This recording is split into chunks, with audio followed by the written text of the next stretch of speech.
So there's this really detailed plan out there to fundamentally reshape the American government. It's called Project 2025. But what is it, really?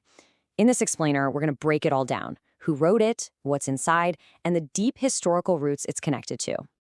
All right, let's dive right in. At the center of this whole story is a document, a massive, nearly 1,000-page blueprint for a total transformation. So the big question is, what exactly is this plan trying to build? Or maybe, what is it trying to take apart? And here's the thing you've got to get.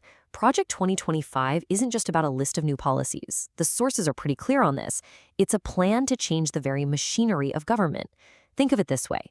It's less about which direction the car is going and a whole lot more about redesigning the engine and deciding who gets to hold the keys.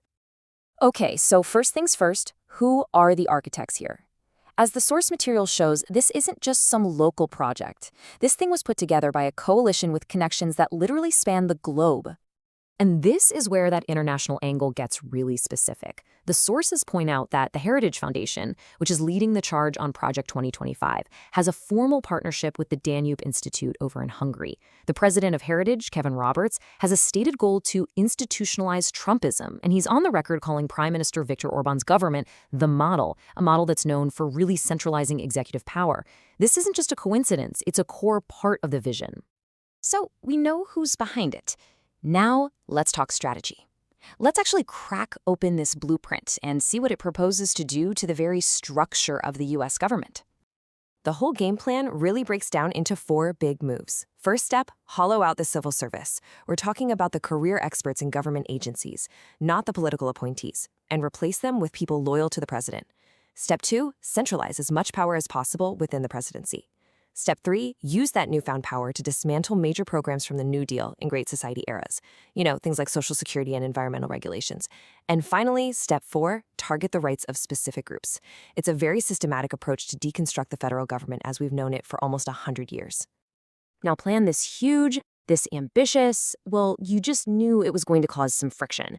And pretty recently, one event just blew the lid off a deep fracture within the American right, pitting different sides against each other in a fight for the soul of the movement. And the flashpoint? It was a single interview.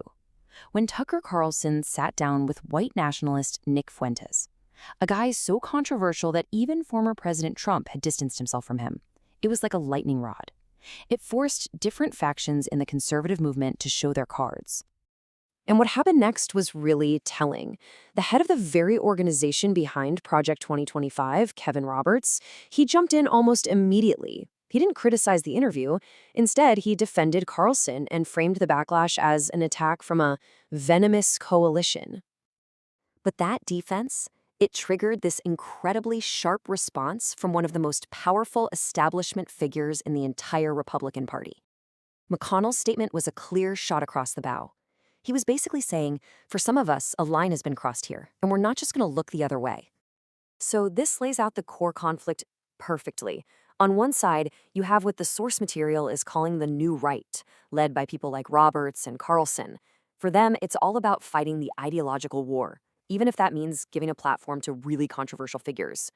Then on the other side, you've got the establishment, with people like McConnell. They believe there's still some boundaries you just don't cross, like explicitly rejecting anti-Semitism. It has become a real battle for the future of American conservatism. To really gut what's happening today, the sources argue we have to look back, way back, almost a century ago. As historian Heather Cox Richardson points out, this is not the first time America has dealt with these kinds of deep divisions. There are some powerful echoes from our past. When you look at this timeline, a really fascinating pattern emerges. In the 1920s, you see this massive surge in extremist politics.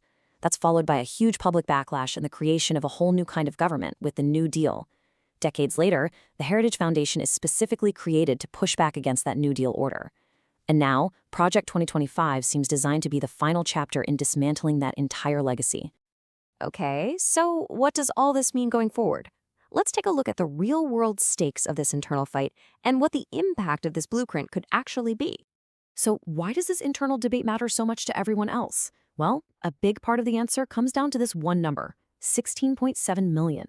That's how many followers Tucker Carlson has on X alone. It's a massive, direct pipeline to the public that can shape this whole conversation in a way that goes far, far beyond traditional media. And this really gets us to the heart of why this all matters so much. The outcome of this fight isn't just about party politics. We're talking about the fundamental structure of American government. It's about the separation of powers, about democratic accountability. Remember, this plan is specifically designed to empower the executive branch, and it could be a real turning point for how our government works. So, in the end, that's the central tension we're left with. You have this detailed, incredibly ambitious blueprint to remake America, but the very movement that built it is now showing these deep, very public cracks. The conflict between the ideological plan and the political reality of keeping everyone on the same page, well, that remains totally unresolved. And it leaves the future of American governance at a really critical crossroads.